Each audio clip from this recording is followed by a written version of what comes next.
Well, hey, all you wiretappers out there. It's Gary Jenkins, retired Kansas City Police Intelligence Unit detective and later sergeant. Welcome to Gangland Wire. I have a friend of mine that I'm interviewing today. You might notice there's not going to be any video, but a bunch of images in there. It's FBI agent Bill Ouseley. He was the case agent for all the skimming from Las Vegas cases from the Kansas City end. We worked with him over the years, hand in glove in the intelligence unit. He's a good guy. He still lives in Kansas City. He's written a couple of books, by the way. He's got Open City, which is a history of the Kansas City mob, starting back in the Black Hand days and going all the way up till about the time he came here in the early 60s. Then he wrote a second book, which is really about his career and all the different cases he worked with additional information about the local Savella family, which would have been the Savella family by the time he got here in the I think 1964. Maybe I graduated from high school in 63. Today, we're going to talk about the history of the mob and narcotics. It's all much discussed subject that whether they approve of dealing in narcotics, they do on the QT, they do in different ways. They invest money, maybe loan money and high rates of interest, if you will, to narcotics dealers, or some of them, deal directly. The Bonanno family was famous for dealing directly with narcotics.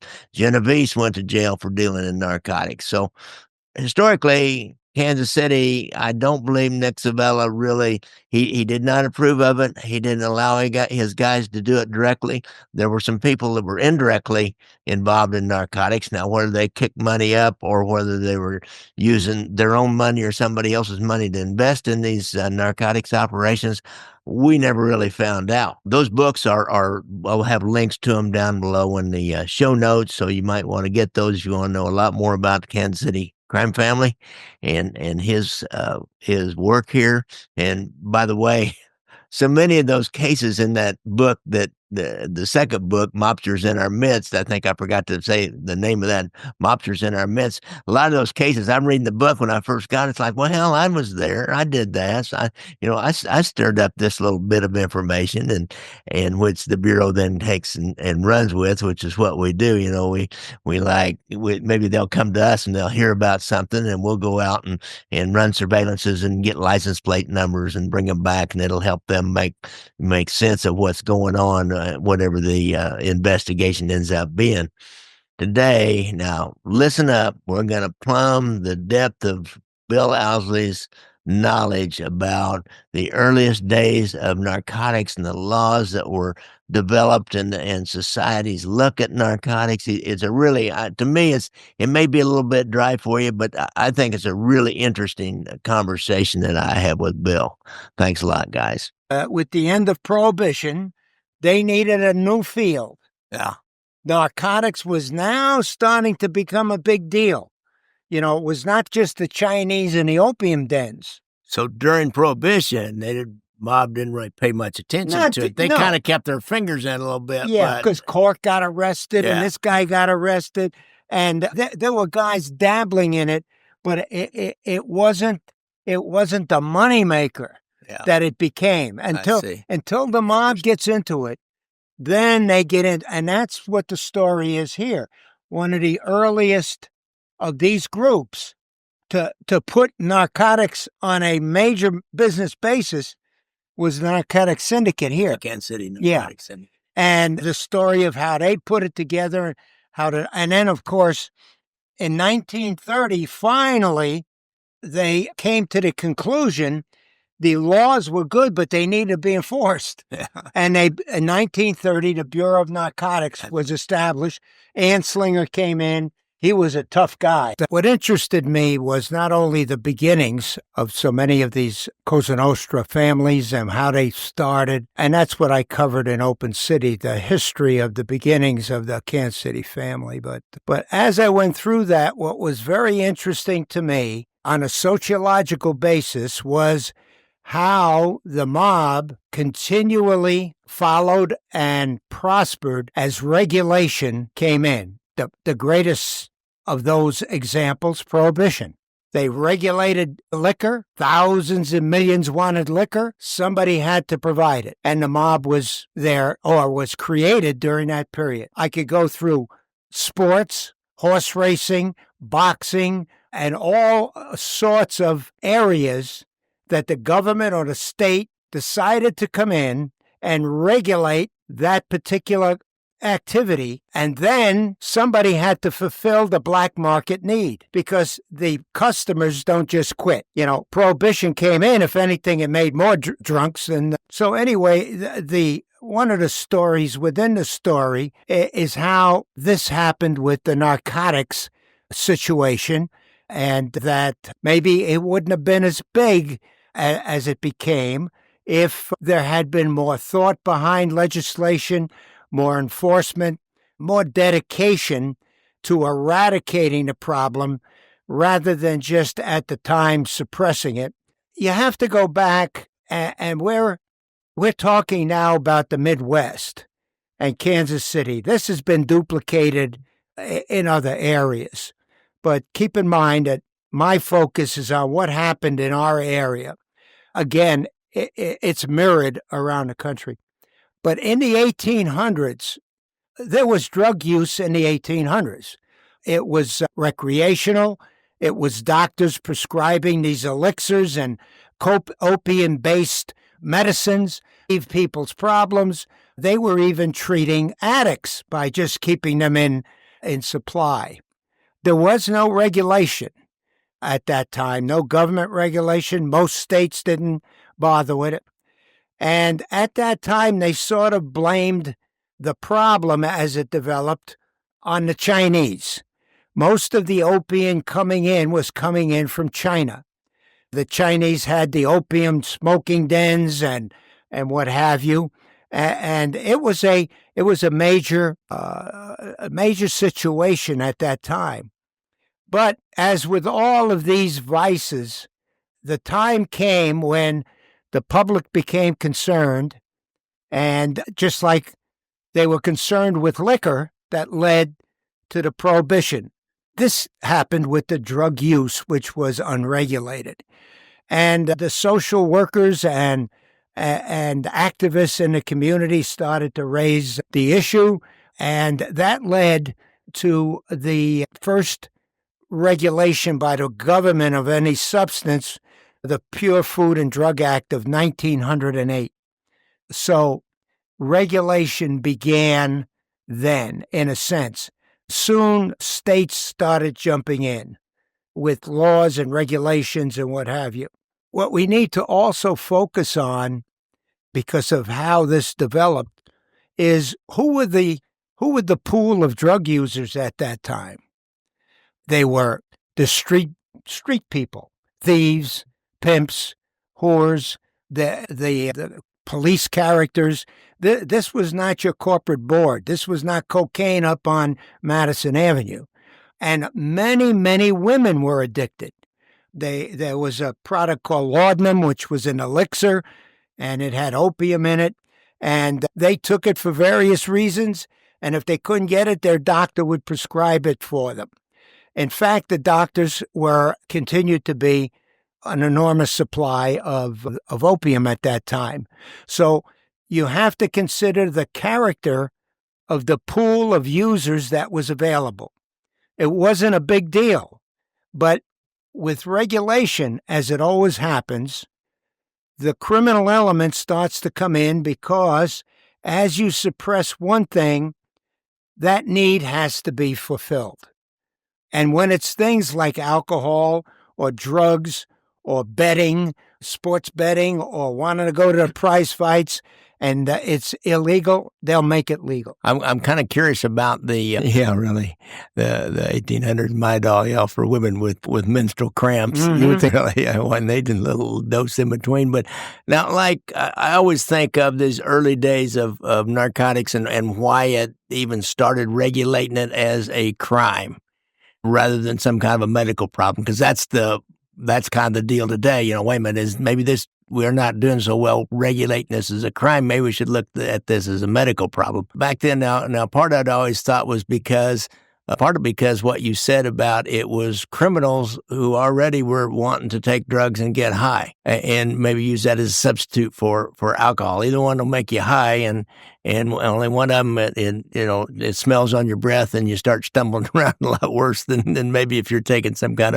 of opium or you're smoking opium. Though it seemed like they just nod out. But anyhow, be that as it may, I just wonder why. Was that like the only way they had to look at it as a law enforcement criminal issue rather than, well, these women, they seem to be needing this stuff more and more. That seems to be a problem. Shouldn't we do something medically? Well, I can't address all of the reasonings that went behind it, but I think it's inherent in how the government approaches things. Initially, they're looking at taxing this product as a way of regulating it rather than enforcing it, or, as you say, going at it from a different direction. It was pretty much the same with alcohol. Why not treat the drunks? No, they banned alcohol. So the government sort of doesn't look from that standpoint. In fact, there was a huge argument when the next major legislation came in, the Harrison Narcotics Act of 1914. There was a huge to-do about, well, are you people just looking to make money? You don't care about this thing. You're going about it as taxation. And they said, well, no, we're not. We're going to ban something and lose revenue if you're talking about taxation. But you can see there was this dichotomy in people feeling how it was being approached. But all I can say to it is, from what I see in history, how the government approaches these type of things, vice kinds of activity, gambling, drinking, boxing, horse racing, all at one time. All they tried to do is regulate it. They never looked at any other alternatives, and usually they never had sufficient enforcement to go with it. And that's what caused a lot of the problem. I think probably, Bill, more than likely, it's because a lot of people that are attracted to that may be kind of in the gray areas of life anyhow, that are attracted to heavy drinking, to bars, to horse race, or to gambling and prostitution and things like that. And plus there's, of course, prostitution. There's certain biblical prohibitions of things like that. But and probably narcotics use. I think of the early, in the 30s, narcotics use, you always thought of the jazz musicians and people that lived in that kind of netherworld, if you will, kind of exist in that, not in the square John world and not in the total criminal world, but kind of in between in those kinds of worlds. Maybe that may be some reason why they looked at it more as let's make this into more of a crime, and that's a way to control it. Well, I think you have a good point there because, as I said, this pool was not a huge pool. I mean, there were a lot of narcotics users, but as I say, it wasn't the social problem that it became, where the middle class, the high class, the wealthy, the entertainment field, where, drugs became as common as a Coors Light beer. At that time, they may have thought, this is restricted to a certain element, and if we can get the doctors out of this, we can handle a lot of it. And at first, the doctors didn't comply, but then they started cracking down on them. And of course, that shorted the supply also. So gradually, we're leading to a black market. And I won't jump ahead of myself, but we'll get to the point where these entities that developed are going to take a rather modest need and they're going to grow it into something that we see in the last 50 years or so. There's a shortage out there of this product, and there seems to be getting more and more demand, and to find more of this product, which would be an opiate at that point in time. I'm not sure where marijuana figures into this. It may or may not.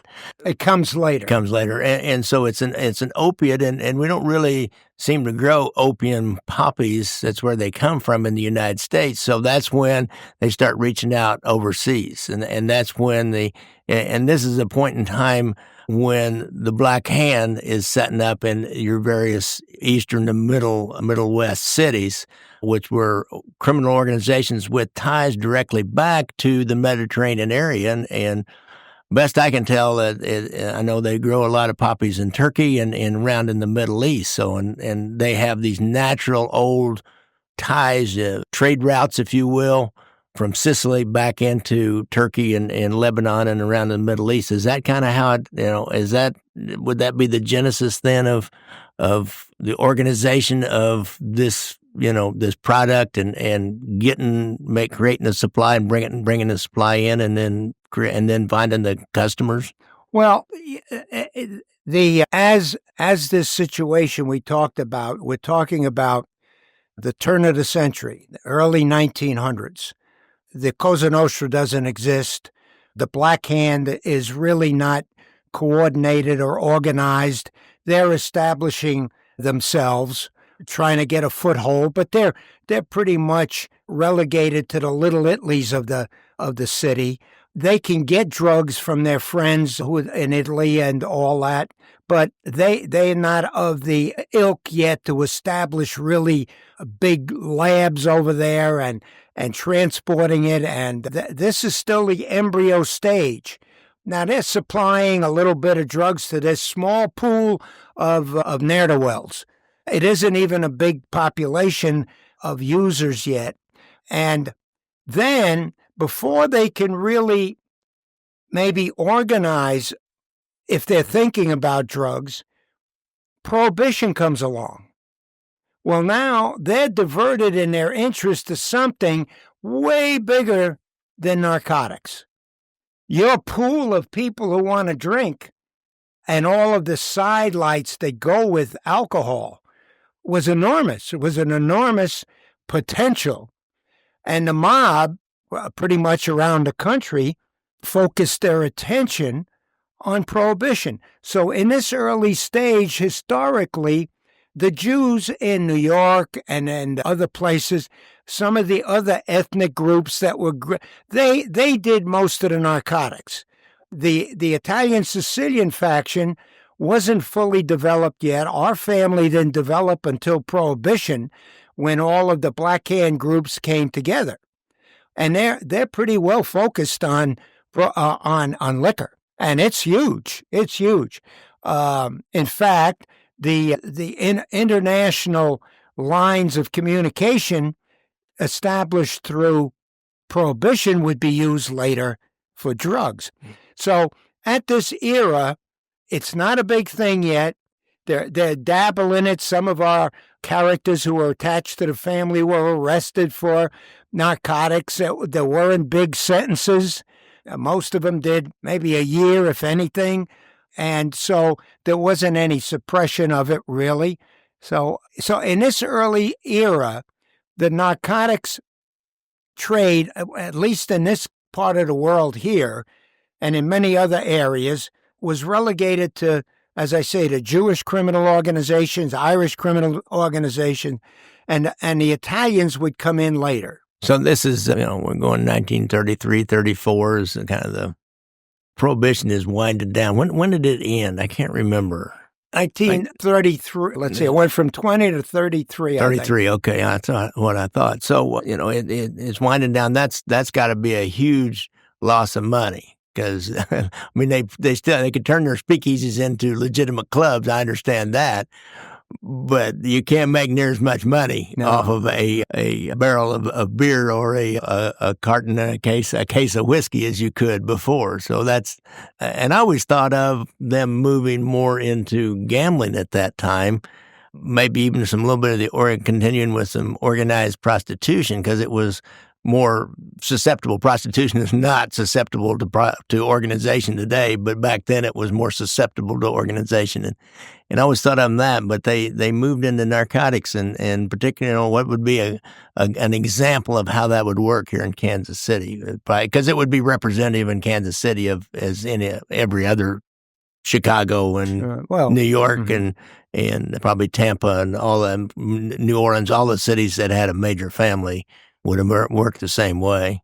Well, yeah, because when the drug business was put on a corporate level where they were going to not only deal with this small pool, but they were going to expand it, just as they did in Prohibition.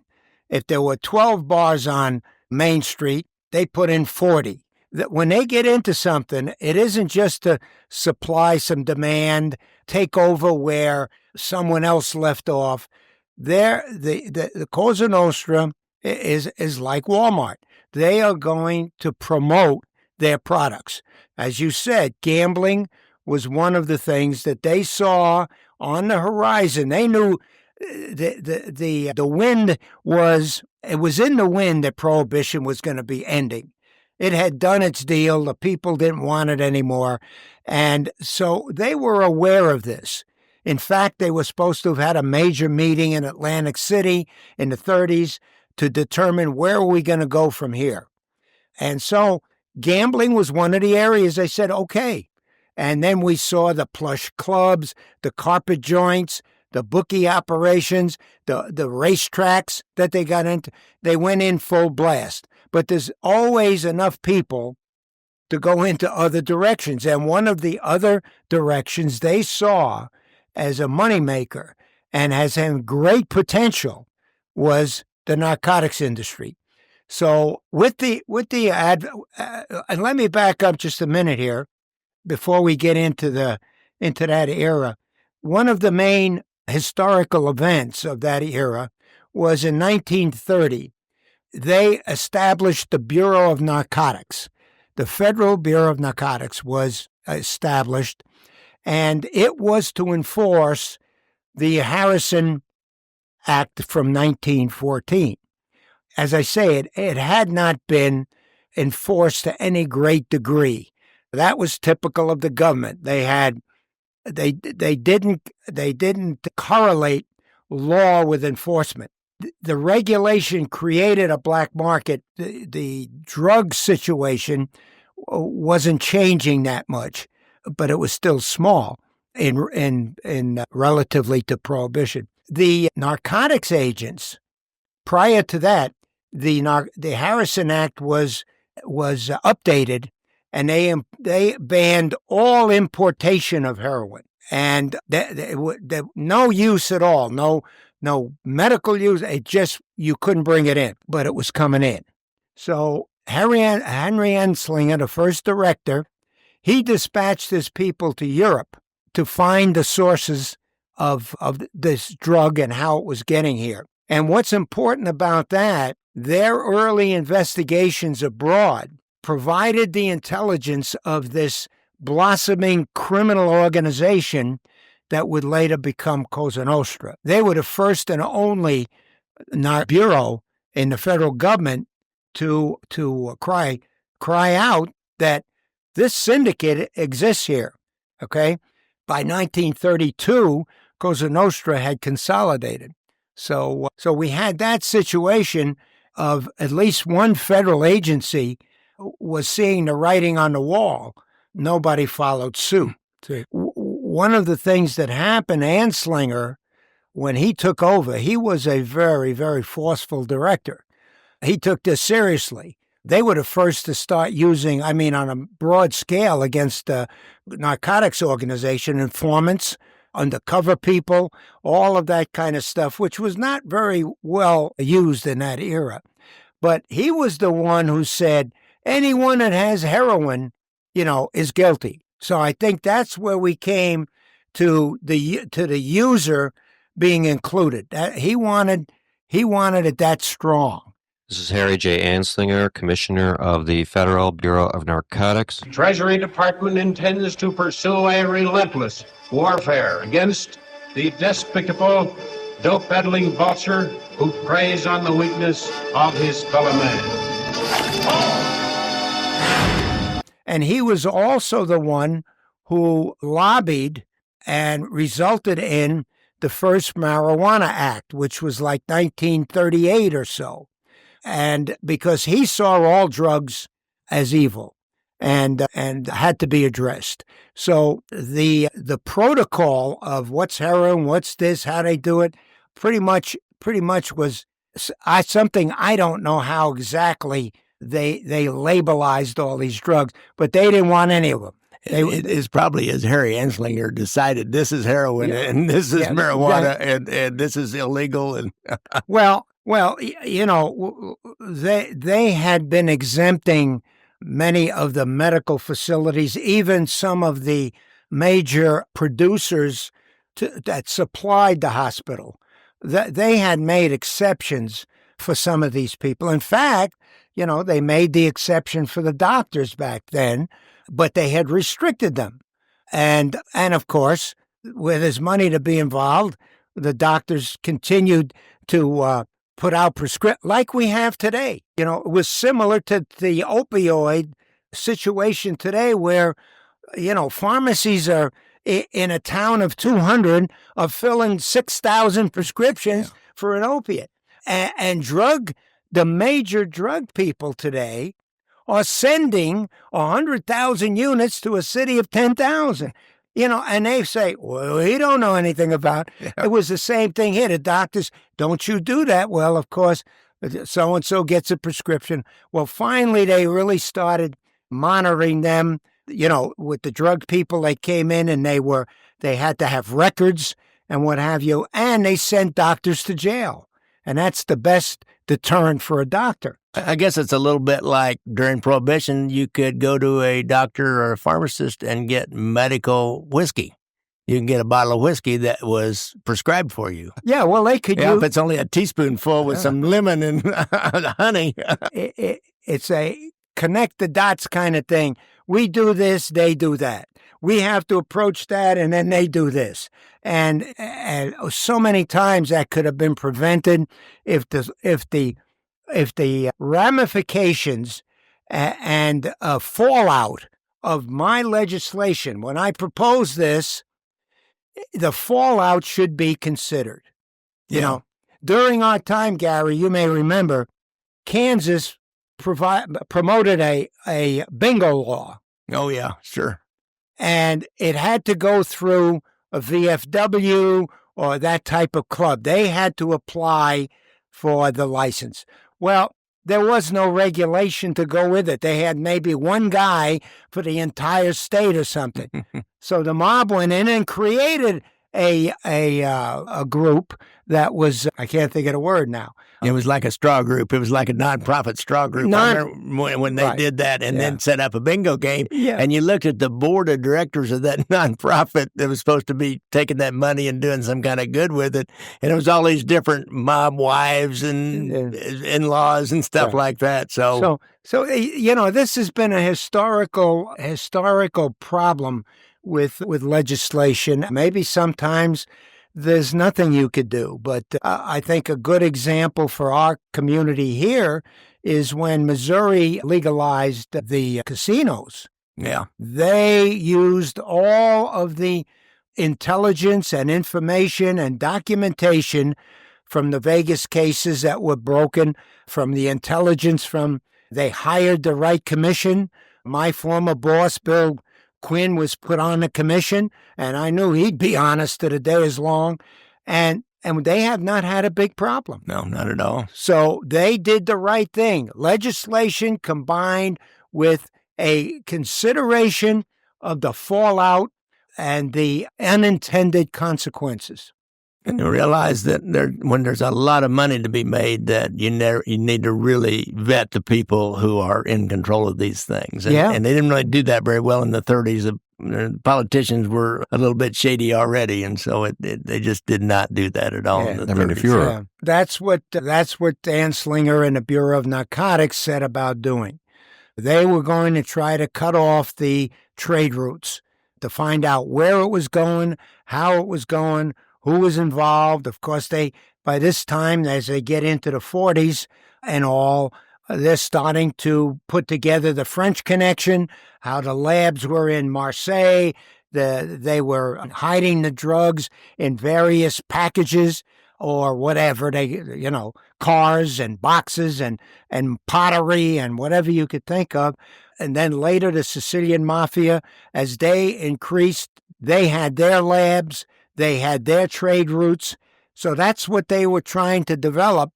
And the legitimate people who, to get their drugs, would have to go through a more legitimate process. These would have to be vetted places that are not labs in some basement. These were accepted and regulated providers of opium. So there had to be some of those. And if you have an exception, and we don't grow poppies here or make heroin, although I guess you could, I don't know that about it, but there was a process for that. The problem was, as the drug addiction and the drug organizations grew, that became the problem, not some guy trying to give a prescription for laudanum. And so the real problem that the Federal Narcotics Bureau had to address was the huge amounts coming into very large, sophisticated criminal organizations. Probably started out just like it still has developed today in South America. You have in a really poor community in Turkey, rural community where people barely live from hand to mouth. Anyhow, you've got these little farmers out raising these poppy fields, and a lot of them are being sold to the legitimate people. But they probably found out they could make a little extra money on the side, and you're going to have criminal organizations all around the Mediterranean anyhow. And so they organize some of these farmers and create poppy fields that aren't on the book, shall we say, and then they figure out these other lines of transport, on into where you can get it refined, and then on where there's a market over in the United States, and it's exactly what's happened in Colombia and Peru and Mexico and all over the Western Hemisphere, and I guess it really started back then, it appears to me like. Well, you have that's a good point to bring up. First of all, you're talking about foreign entities. Turkey and wherever those countries are that have huge poppy industry. That's big money for not only the government, but that's their, like you say, that's their livelihood. The government isn't going to suppress the poppy growers. Our State Department they're caught between a rock and a hard place. I mean, they want to go to Turkey and say, we're going to cut off all your money if one poppy seeds or any of this gets into our country. They're not going to do that, because political, we need their support, we need to put a missile base there, whatever it is. So these people have a free hand in growing poppies. Not much you can do about that. Once the syndicate says, we are going to put heroin on a major basis, then they go and make the contacts. They make contacts with that guy in Colombia, this farmer out here, and they make a contract. We'll take all of the poppy that you can grow, and we're going to give you more than you're going to get. And then they create the illegal labs. The poppy seeds are transported to Sicily, to the French people or whoever is establishing these illicit processing plants. The heroin is then produced there. It's very difficult to suppress something like heroin from its origin in the poppy fields. And it sounds like this really started back in, the early 1900s and just has grown and developed a little bit more. The more there is a demand, the more, their supply is going to continue to grow, because those Turkish poppy farmers aren't going to grow a bunch of poppies that they don't have someplace to sell. And so it's just slowly but surely grown over the years. It goes back to what I mentioned is once the decision was made that drugs will be one of the major things, we are going to expand to make money. Okay, and of course, being that the Italian Sicilian people, mobs, had open connections to the old country, that helped. But once they decided drugs is going to be on our agenda, then the rest of the system started to come to play. They sent their people over. They made contacts. They made contacts with the people who could get the poppies, or they went and did it themselves. But generally, they relied on their compadres, other illicit drug operations, whether they be French or Turkish or what. The connections were made, and the lines were open, and that increased the whole system. So it goes back to what I said earlier. When the mob gets into something, it isn't just to take care of a few people or to pick up where somebody may have left off. Their idea is to expand it into a business where we're going to make new customers. We're going to promote this. And what they did in the big cities, the mob guys went into the ethnic neighborhoods, the black neighborhoods, the Hispanic neighborhoods, whatever, or any neighborhoods, the poor neighborhood, and they were like hawking drugs. They made it cheap to begin with. They hooked people, but they promoted this, and so the entire system grew as the mob, mainly to Cosa Nostra, as they outlived all the other organizations. But as they grew and promoted this operation, that whole system of growing, transporting, laboratories, importation, that became a corporate entity. They had, salesmen, they had whatever you need. And we'll see that in a minute if we get to the Kansas City Syndicate. Next time, we're going to look at Kansas City narcotics and the Kansas City crime family and what they did in the narcotics trade. They were heavily involved back in the 30s. By the 60s, 70s, doesn't seem like they were so much, and no made guys were for sure. But the brother of Nick Savella, Cork Savella, got caught with heroin back in 1935, 36. Bill will tell us about that. Don't forget, if you have a problem with PTSD and you've been in the service, go to the VA website. If you have a problem with drugs or alcohol, you can go to, if you've been in the service, you can go to the VA. If not, go to Anthony Ruggiano down in Florida. He is a former proposed member of the Gambino crime family. Now, he's never went into witness protection. I don't think he testified against anybody. I can't remember. I interviewed him. I should. But he's a drug and alcohol counselor down there, and he's got a hotline on his website, and maybe you can even go into treatment where he is. If you have a problem with gambling, 1-800-BETS-OFF in Missouri. Every state's that has gambling is gonna have some kind of way to find some kind of help if you have a problem with gambling. Gambling addiction that's what the mob lived off of, was degenerate gamblers that had an addiction to gambling.